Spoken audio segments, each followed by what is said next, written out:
Hello everyone, this is Prakhar. Welcome to Rishi classes. आज हम जो है क्लास 10th का आपका जो फर्स्ट चैप्टर है ज्योग्राफी का, जिसका नाम है रिसोर्स एंड डेवलपमेंट, उसमें आपके जो दो रिसोर्स के बारे में बताया गया, एक है लैंड एज अ रिसोर्स और एक है सॉइल एज अ रिसोर्स। तो इसमें आज हम जो शुरू करेंगे वो आपका लैंड एज अ रिसोर्स। तो रिसोर्स के रूप में या रिसोर्स के फॉर्म में हम लैंड को कैसे यूज करते हैं, कैसे यूटिलाइजेशन होता है, क्या लैंड यूज पैटर्न पूरे इंडिया में किस तरीके से डिस्ट्रीब्यूटेड है, हर एक चीज को आज इसी तरीके से समझेंगे, पढ़ेंगे। तो वीडियो में सभी लोग जो है एक साथ जुड़ जाइए और सब लोग शेयर कर दीजिए अपने क्लास 10 के सभी बच्चों को जो क्लास 10 में इस बार है और एसएसटी पढ़ना चाहते हैं, उन तक ये वीडियो शेयर कर दीजिए। तो आइए हम शुरू करते हैं अपना जो क्लास 10 का फर्स्ट चैप्टर है, उसमें लैंड रिसोर्स। ठीक है, रिसोर्स जो है, जो आपका लैंड है वो रिसोर्स कैसे है, किस तरीके से रिसोर्स यूज करेंगे, इसको कैसे रिसोर्स बोलेंगे, ये चीज हम समझते हैं इसमें। ठीक है, आइए। Land resource, land is a natural resource. अब इसका ये कैसा रिसोर्स है? एक नेचुरल रिसोर्स है। ठीक है, एक नेचुरल रिसोर्स है of utmost importance. It support natural vegetation, wild life, human life, economic activities, transport and communication system.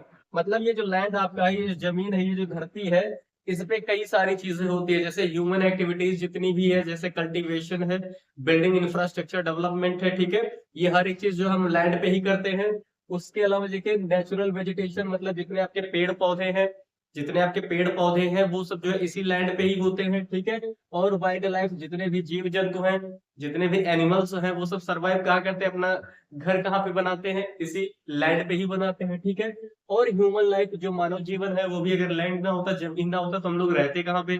तो इन सब के लिए जो है लैंड को हम लोग रिसोर्स के रूप में यूज करते हैं। ठीक है, इकोनॉमिक एक्टिविटीज जितनी भी होती है, आप माइनिंग करते हो, आप जो है प्रोडक्टिव कर रहे हो, कल्टीवेशन कर रहे हो, खेती कर रहे हो, अपना जो है बिजनेस डेवलप कर रहे हो, हर एक चीज जो आपके इसी लैंड पे हो रहा है। तो इकोनॉमिक एक्टिविटीज जितनी भी है, ट्रांसपोर्ट आपका जो है लैंड पे ही हो रहा है, जितनी व्हीकल्स व्हीकल्स जितने भी है, ट्रेन है, बस है, ये सब चीजें आपकी जो कहाँ पे, इसी लैंड पे ही चल रही है। ठीक है, एंड कम्युनिकेशन, और जो आपका कम्युनिकेशन सिस्टम है, ठीक है, कम्युनिकेशन सिस्टम है जिसमें आपके टावर लग रहे हैं, वो सब का इसी लैंड पे ही तो लग रहे हैं। तो कम्युनिकेशन सिस्टम मतलब हर एक चीज के लिए आपका जो लैंड एक इंपॉर्टेंट रिसोर्स है। ठीक है, फिर how land is an asset of the finite magnitude. But क्या है कि जो आपका लैंड है वो बहुत ही फाइनाइट मैग्नीट्यूड, मतलब कि जितना लैंड है अब उससे बढ़ नहीं सकता है। ठीक है, ऐसा नहीं कि लैंड आपके पास आज इतना जमीन है तो उसको बढ़ा के आप इतना कर दोगे, हाँ, और दूसरे का जमीन आप खरीदोगे या उससे कब्जा करोगे आप, तब वो बढ़ेगा। उतना जितना आपके पास है, 1 बीघा मान लीजिए अभी आपके पास है, तो वो अपने आप नहीं बढ़ जाएगा कि 1 बीघा कल 2 बीघा हो गया, 2 बीघा कल 4 बीघा हो गया, ये नहीं बढ़ेगा। ठीक है, ये चीजें नहीं बढ़ेगी, वो फाइनाइट मैग्नीट्यूड में है। तो therefore it is important to use the available land for various purpose with careful planning. तो इसलिए जितने भी मतलब जितना लैंड हमारे पास है, उसके लिए प्रॉपर जो प्लानिंग करें कि किस तरीके से उस लैंड को एज अ रिसोर्स के रूप में हमको यूटिलाइज करना, यूज करना है। ठीक है, तो ये ग्राफ आप देखिए, आपके ग्राफ ये बुक में आपके दिया हुआ है। इसमें 43% जो है वो क्या है, प्लेन है। ठीक है, 43% क्या है, प्लेन है।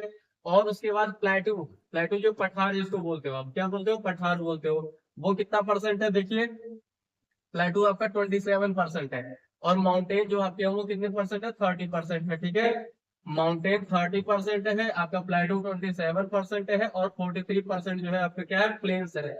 मतलब जो आपके गंगा, ब्रह्मपुत्र और इंडस के द्वारा जो प्लेन्स बनाए जाते हैं वो कितने, 43% लगभग है। ठीक है, 27% आपके प्लेटूज है, यानी डेक्कन प्लेटू वाला एरिया जो है। ठीक है, और फिर 30% आपके माउंटेन्स है। इस तरीके से लैंड का डिस्ट्रीब्यूशन है। ठीक है, कितना समझ में आया, क्लियर है? आइए आगे देखें। आगे देखिए, land use pattern in India. अब इंडिया में कुछ लैंड यूज पैटर्न दिया हुआ है, इसको, इस ग्राफ को अच्छे तरीके से समझिएगा। देखिए क्या है ये, जनरल लैंड यूज कैटेगरीज 1961 के समय, इस टाइम का जो इसमें आपको दिया हुआ है कि 60 टू 61 जो है लैंड यूज कैटेगरी क्या था, और फिर वही कैटेगरी 19 टू 20 में जो है क्या हो गया। ठीक है, 19 से 20 में क्या हो गया, ये चीजें हैं। देखिए, रिपोर्टिंग एरिया 100%, रिपोर्टिंग एरिया कितना है, 100%, मतलब 100% लैंड का ये पूरा जो आपको बताया गया है। अब इसमें देखिए क्या है, 18% 11% जो आपका क्या है, ये ग्रीन पार्ट, देखिए क्या है, ग्रीन पार्ट आपका फॉरेस्ट है। मतलब 18% जो है आपका 1960 में क्या था, पूरे लैंड का 18% फॉरेस्ट था। ठीक है, उसके बाद वो चीजें बढ़ के जो है आपके 1920 में कितनी हो गई, 23% हो गई। मतलब जो फॉरेस्ट एरिया था वो जो है बढ़ के कितना हो गया, 23% हो गया। जो चीजें 1960 में आपके 18% थी, वो 23% पे आसपास पहुंच गई। ठीक है, उसके बाद ये वाला जो 45.26% है, ये क्या है देखिए, 40, ये आपका जो यहाँ पे नेट सोन एरिया है, ये नेट सोन एरिया है। ठीक है, क्या है, नेट सोन एरिया। अब नेट सोन एरिया होता क्या है, अभी मैं आपको बताऊंगा।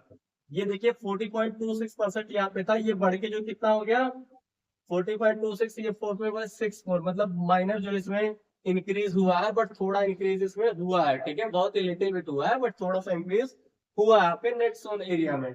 उसके बाद फिर जो आप यहाँ पे देखिए, ये रेड पार्ट क्या है, रेड पार्ट देखिए बैरन या अनकल्टिवेबल वेस्ट लैंड है, जिसको बैरन लैंड बोल दीजिए या वेस्ट लैंड बोल दीजिए। वो यहाँ पे 12% था, वो घट के 5% पे आ गया। ठीक है, मतलब वेस्ट लैंड अब कम हो रहे हैं। ठीक है, जो बंजर जमीनें होती थी वो अब कहीं नहीं दिखाई देंगे, उसका यूटिलाइजेशन हो रहा है। ठीक है, उसके बाद अब ये एकदम डार्क ग्रीन में देखिए, ये क्या है, ये वाला कौन सा एरिया है, area under non agriculture use.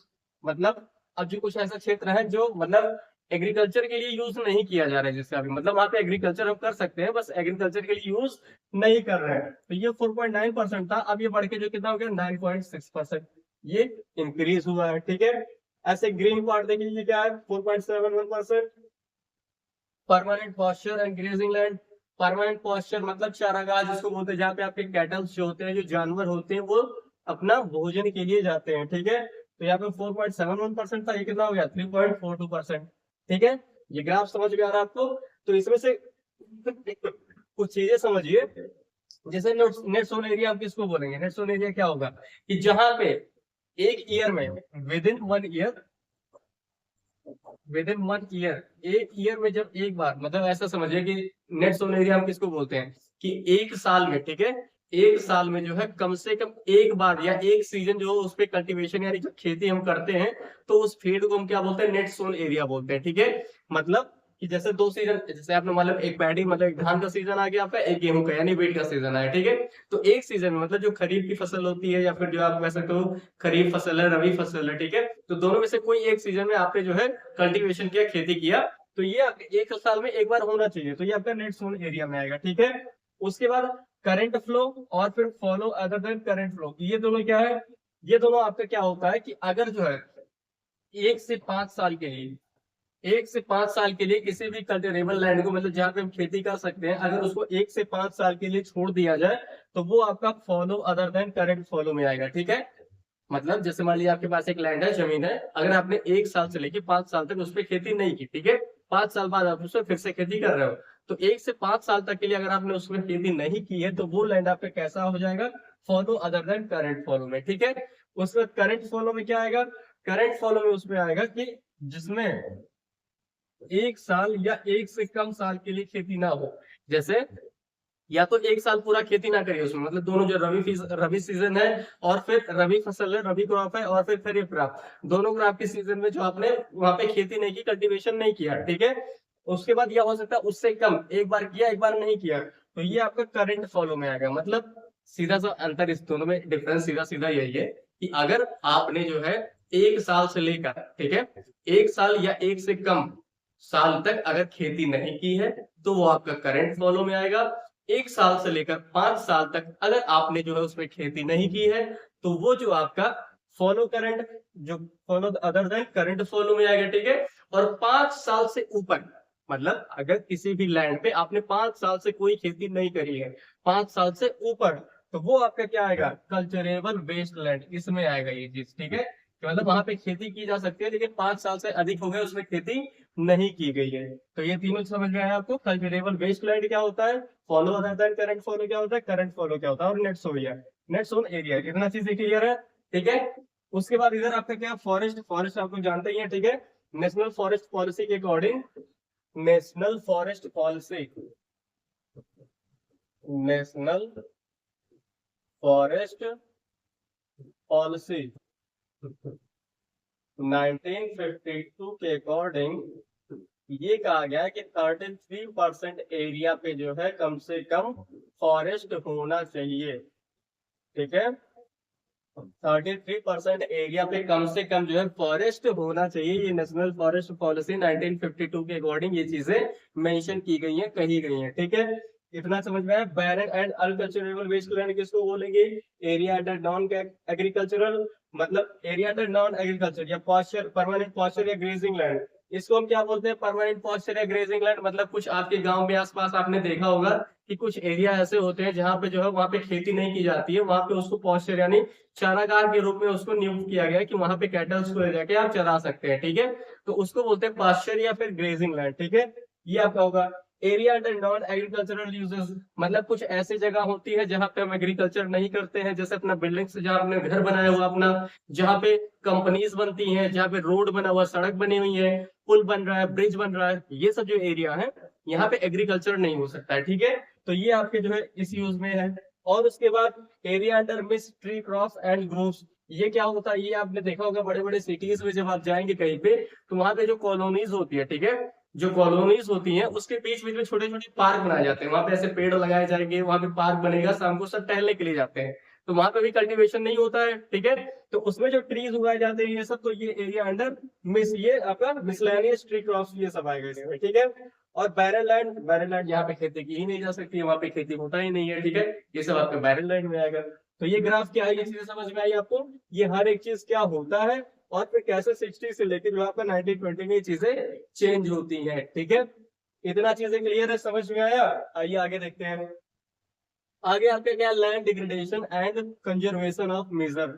अब लैंड डिग्रेड कैसे हो रहा है? लैंड डिग्रेड मतलब जो आपकी पृथ्वी है, जो मृदा है, जो मिट्टी है, या फिर जो लैंड आपका जमीन है, धरती है, वो डिग्रेड कैसे कर रही है, ठीक है। अब ये समझते हैं कैसे डिग्रेड कर रही है। ये सब human activities such as deforestation important है। डिफोरेस्टेशन हो गया, ओवर ग्रेजिंग हो गया, माइनिंग हो गया, and quarrying to have contributed significantly in land degradation. मतलब ये कुछ ह्यूमन एक्टिविटीज है, कुछ मानव गतिविधियां हैं जिसकी वजह से आपकी जो लैंड है वो डिग्रेड हो रही है, उसका क्षरण हो रहा है, ठीक है। कैसे हो रहा है? देखिए, डिफोरेस्टेशन है मतलब पेड़ों की कटाई, ओवर ग्रेजिंग आपका है, ठीक है। ओवर ग्रेजिंग मतलब जो आपके कैटल्स है वो अधिक ज्यादा जो है ग्रेज कर रहे हैं। माइनिंग हो गया आपका, ठीक है। माइनिंग के अलावा ओवर इरिगेशन एक और है, इसमें ऐड कर लीजिए आप, ओवर इरिगेशन, ठीक है। ओवर इरिगेशन भी एक ह्यूमन एक्टिविटी है जिसकी वजह से क्या होता है? लैंड डिग्रेड होता है, ठीक है। अब जो है माइनिंग साइट्स, देखिए mining sites are abandoned after excavation work is complete. मतलब क्या कहा गया है कि जब एक्सकेवेशन हम कर लेते हैं, मतलब जो खुदाई होती है उसको जो कंप्लीट कर लिया जाता है, तो जो माइनिंग साइट है उसको वैसे ही छोड़ दिया जाता है, ठीक है। तो after living completing this and trace of over burdening in states like Jharkhand. अब स्टेट का नाम याद रखिएगा कि जैसे झारखंड हो गया, उसके बाद छत्तीसगढ़ हो गया, मध्य प्रदेश हो गया एंड ओडिशा हो गया, ये सब डिफोरेस्टेशन या फिर due to mining have caused severe land degradation. मतलब जैसे झारखंड हो गया, ओडिशा हो गया, छत्तीसगढ़ हो गया, ये सब स्टेट ऐसे हैं जहां पे माइनिंग की वजह से जो आपका लैंड डिग्रेडेशन होता है, ठीक है। इतनी चीजें क्लियर है, समझ में आई? तो आपको आज क्या क्या बताया गया कि आप जो लैंड यूज, जो लैंड आपका होता है, ठीक है, लैंड को हम रिसोर्स के रूप में कैसे यूज करते हैं, ठीक है। उसके बाद लैंड का डिस्ट्रीब्यूशन कैसे है, मतलब आपने 43% देखा प्लेन है, 27% प्लेटू है, और फिर 30% आपका क्या है? माउंटेन्स है, ठीक है। उसके बाद लैंड यूज पैटर्न कैसा है इंडिया में, जिसमें आपने नेट जोन एरिया देखा, fallow than other current fallow देखा, करंट फॉलो देखा, फिर उसके बाद अनकल्चरेबल जो है वेस्ट लैंड के बारे में समझा, फॉरेस्ट क्या होता है, ये सब चीजें आपको अच्छे तरीके से बताई गई। तो आई होप आपको ये वीडियो पसंद आया होगा, वीडियो आपने देखा होगा और चीजें समझ में आई होंगी आपको। तो नेक्स्ट वीडियो हम क्या डिस्कस करेंगे कि जो लैंड है उसका जो डिग्रेडेशन कैसे हो रहा है ह्यूमन एक्टिविटीज के द्वारा, ठीक है, और उसको हम कंजर्व कैसे कर सकते हैं, ठीक है। तो मिलते हैं नेक्स्ट वीडियो में, तब तक के लिए इस वीडियो को शेयर कर दीजिए क्लास 10 के अपने सभी दोस्तों के साथ। मिलते हैं नेक्स्ट वीडियो में, थैंक यू।